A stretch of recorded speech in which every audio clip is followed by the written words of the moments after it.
Hey everyone, this is Stephen Strawn at Cast Iron Cookware, where you can find information to help you better collect, restore, and use cast iron cookware. Today I'm going to be restoring this little rusty number 4 skillet, Wagner Sydney 1054B, and we're going to be doing that coming right up.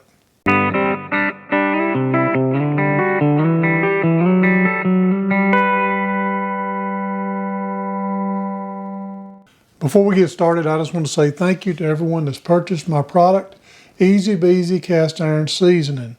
The purchase of this product helps get this channel going, and I just want to say thank you so very much. So let's get on into our video.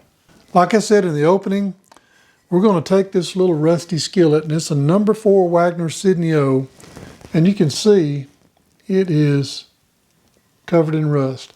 I think somebody may have started the restoration process, maybe even put it in a lye bath, and never did anything about the rust. Now when it comes to restoring cast iron, there's 3 particular ways that most restoration people like to follow.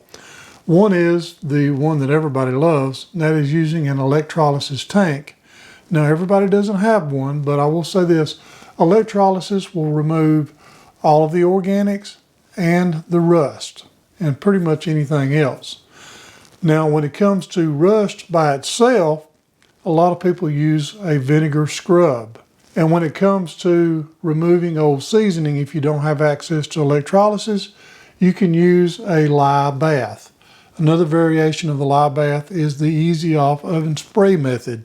That works as well. Today we're going to be using the vinegar water scrub. And we're going to change the camera angle and we'll get started. Now, I will say this. You can soak in vinegar, but I have this solution is 50% water, 50% vinegar, and I'm using white vinegar at 5% acidity. Now, if you use too strong a vinegar solution, you may damage your cast iron. So I have white vinegar at 5% acidity.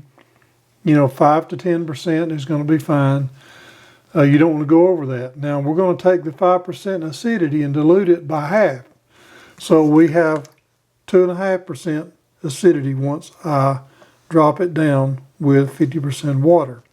Now you can go ahead and soak it, but I find you use a lot less vinegar with this particular method, especially if you have a place that you can do it. Now I have this stainless steel sink here in my studio now, which is really, really handy.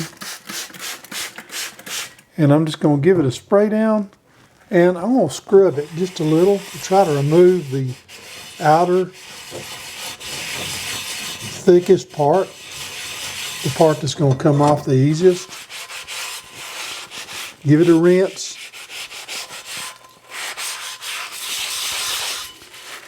And then spray it down again and let it set for no longer than 30 minutes.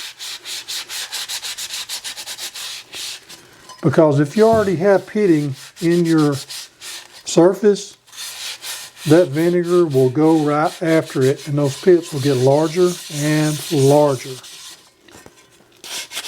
So, give us a little bit of a rinse, and actually we're looking pretty good. But there's still a good bit of rust.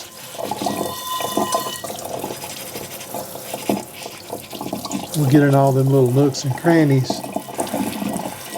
as we go. I've got a nice little line right here. It looks like it was left in water or maybe a lye bath. Get that line just a little bit. So, looking much better already. There's still a little bit of rust here and there. So we're going to go ahead and spray her down really liberally.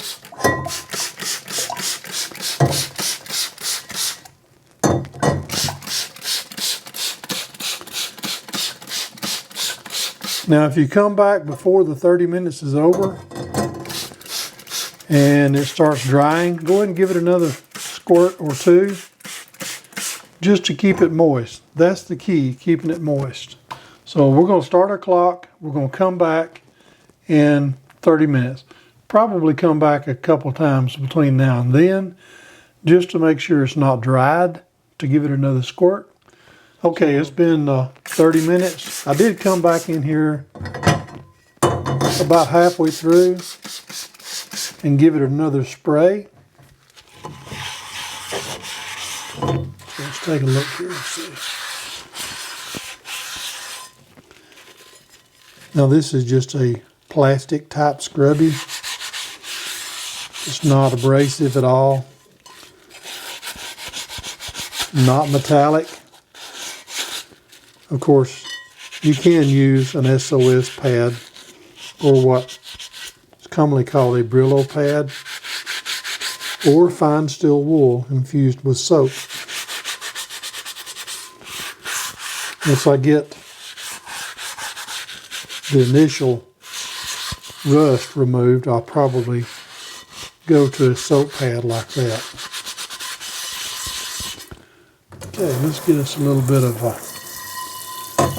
rinse.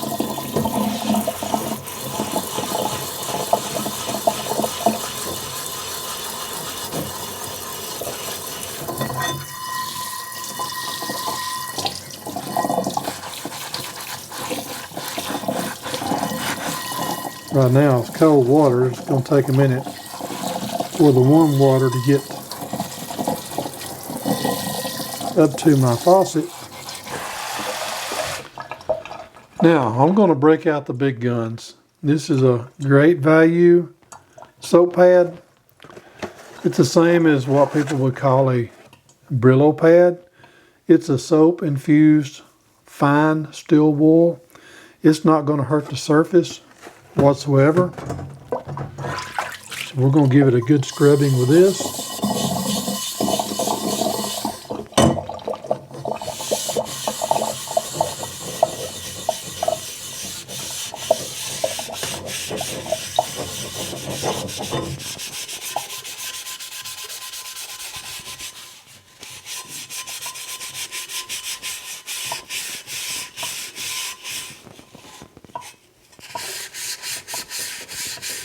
I would use this even on my most expensive pieces without worry. There's some who would not, but me personally, I don't see a problem with it. That's the inside.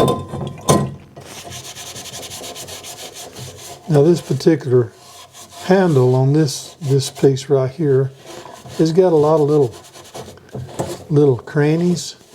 You just have to work with them individually.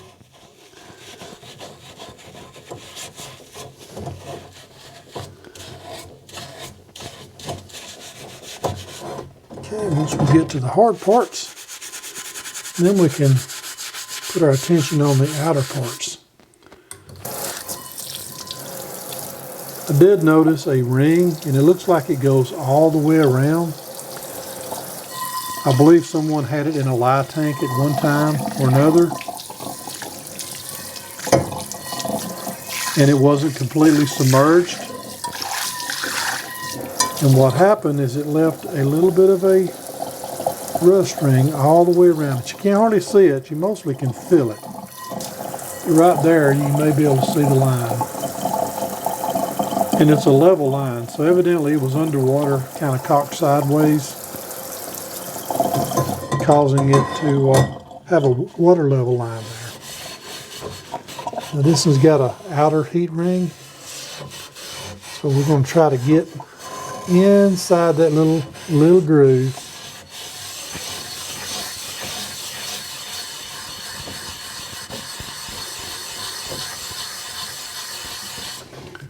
We'll give her a rinse.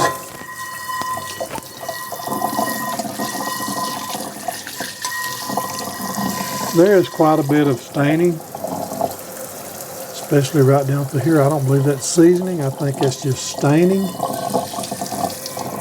This thing is probably not been treated great in its life. So we're going to give it another good scrub. all over, especially on the surface of the inside, the cooking surface, because that's really what matters when it comes to use.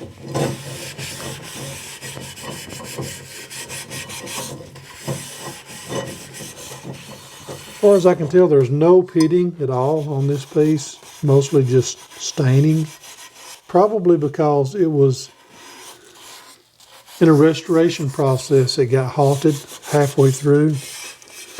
Now, if all the rust didn't come off, we could go ahead and do another vinegar scrub, but the rust is pretty much gone, unless we have an issue with flash rust, and I've got an answer for that. So before I rinse it this next time, I'll show you what we do about flash rust. Now, flash rust is once you get a piece completely stripped down to bare metal, and then you give it a good washing while it's drying. When that water evaporates, you will wind up with a film over the entire piece of cast iron of rust. That's called flash rust.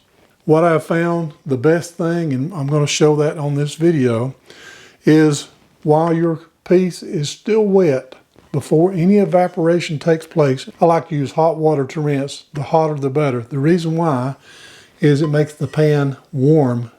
That way the oil will saturate better. So while the piece is still wet, take your seasoning oil, whether it's whatever oil that you use. I personally like to use Easy Beezy because it's my product and it does a great job. I'll go ahead and apply that Easy Beezy or seasoning oil on the cast iron while it is wet. The oil will displace the water, so flash rust doesn't have a chance to even take hold or even think about starting. And then once you wipe it down good, you're good.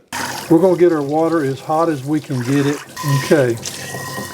While it is still wet and warm enough to accept a little bit of Easy Beezy, I'm going to take some of my Easy Beezy and I'm going to rub it all over the cast iron before it dries, while it is still wet. What happens is, before flash rust has a chance to take hold during the evaporation process, the Easy Beezy or the oil, you can use whatever seasoning oil that you prefer. I like Easy Beezy because it's easy. Easy peasy. So after we get a nice liberal amount of oil, you want to massage it over the entire surface of the cast iron. And what that does is the oil will displace the water. Flash rust does not have a chance to get a hold. Take a paper towel and just go ahead and paper towel dry the piece as much as possible.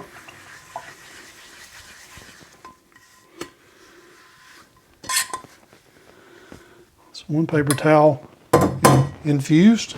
Let's get a fresh towel. Start with the handle. And there we go. We have a clean, somewhat stained piece of cast iron with absolutely no flash rust. And I still have the little line, if you can see it, all the way around, but it's going to disappear in the seasoning process. And you can even see the line on the inside. Maybe the camera will show it. I have the line on the inside and the outside. Evidently, it was inside a lye bath or even water, sitting at whatever angle this line, and the water evaporated down to a level which left a water line, a lot like the ring around the tub on them really bad working days. But it's still there, and it's still stained, but the process of seasoning will cover all that up and this piece will look like brand new once we put a few layers of seasoning on that. So let's get started with the seasoning process. Now, we've applied the oil already while it was wet, wiped off the excess, so we have our first layer of seasoning there already. And it's there as a protectant until you put it in the oven. I always recommend to go about 30 or 40 degrees above the smoke point of your oil. So with my product, I usually go anywhere from 480 to 500 degrees just to get a good seasoning. And I let that run for about 30 minutes to an hour. Let it cool down. You know, don't take the pieces out till you can handle them. Let it cool down to a couple of hundred, maybe 250 degrees. Handle it with oven mitts. Apply another layer of seasoning, wipe off all of the excess, and we'll do about 3 rounds of this. And we'll come back and take a look at this each round and just kind of look at how well it's going. Okay, our first round is over, and it's still a little bit on the warm side. And here's what we got. Starting to look pretty good. Let me pull the camera down and we'll apply our second layer of Easy Beezy. It's still kind of warm. I don't want to set it on my countertop, so I'm going to set it on my little Lady Bess piece. So we'll make sure we get a coating on the entire piece. My cloth is not infused all the way yet, so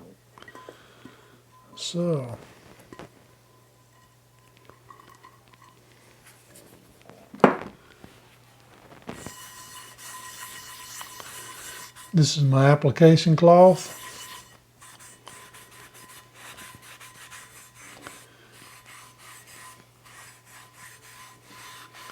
Make sure I get a good coating.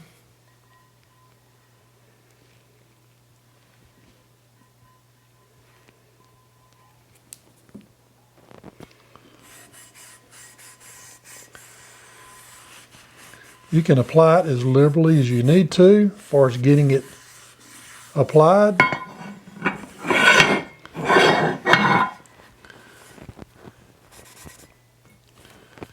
We're just going to make sure that we remove all of the excess once we get it applied. Apologize for losing the center of the frame. Okay, now I'm going to take my application cloth and put it away. I'm going to grab my wipe down cloth.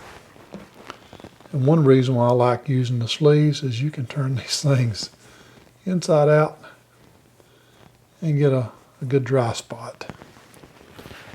So we're going to buff away all of the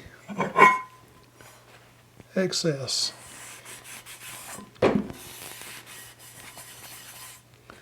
Inside and out. And one thing you have to make sure you don't have to, but you want to make sure that you buff across the lettering, because if you don't, it'll fill in and you'll lose that nice logo if you have a piece with a nice logo like we do here. So buff away.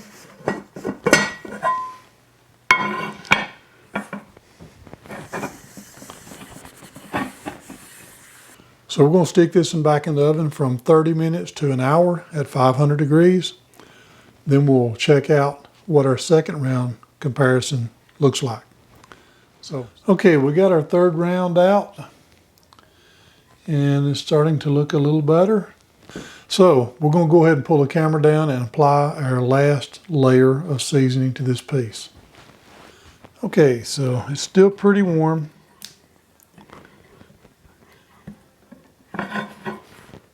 So we're going to take our Easy Beezy and just go around the rim.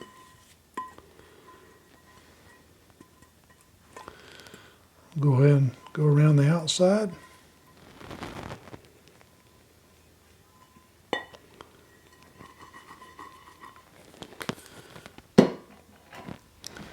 take our application cloth and make sure everything is covered. Now we're going to take our wax off, just like the Karate Kid. Wax on, wax off. Okay, we'll have our Easy Beezy applied for our last layer of seasoning. And I also want to say, a lot of people ask me, when you put your pieces in the oven, do you go upside down or straight up? Well, it's like this. If you put too much oil on it, do it upside down. But we don't want to put too much oil. The trick and the main thing, the number one rule in seasoning cast iron is less is best. So if you have buffed away all the excess residue, it doesn't matter which way you lean it, because there's not going to be any running, not going to be any splotchy. Now, if you leave too much on there, it may be splotchy. It doesn't matter which way you lay it. If you buff it down like you should, you'll have less smoke and you won't have to worry about drippage. A lot of people will put their pieces in the oven, let them run for about 15 minutes and let them get up, 300 or 400 degrees. They'll take them out and wipe them down again. It really makes a difference. So less is best. So we're going to put this in the oven for its last round and do a final comparison. Okay, we finally got it out of the oven and it's cooled down, so we can take a good look at it again. This is the finished product. Now we have a little bit of staining still showing through, but that will eventually disappear. The inside looks great, nice and smooth. And the little ring that was there, it still has a little bit of evidence. And that will fill in time, especially if I keep using it, and I plan to. A couple of things that seasoning is for. Number one is protect the cast iron from rusting. And number two, make it easier to clean up. Now, it does get a little more non-stick. I've done a video in the past where I proved that even a rusty skillet can be non-stick if you use the right temperature and the right amount of oil. But it does help somewhat with non-stick. But this one turned out great, and it's going to get better as time goes. I hope that you've enjoyed the restoration process, the rust removal through the vinegar water solution and the scrub, and also the seasoning, getting it started, getting the first few layers, getting it ready for use. And if you have, please don't forget to subscribe, hit the notification bell, and I promise I'll keep more coming. And I just want to say thank you again for watching Cast Iron Cookware. Before you go, I'd like to share something with you really quickly. In 1 Peter chapter 5, verse 10 and 11, it says, "But the God of all grace, who hath called us unto his eternal glory by Jesus Christ, after that ye have suffered a while, make you perfect, establish, strengthen, settle you. To him be the glory and dominion forever and ever. Amen." I just want to say, share the word and be a blessing.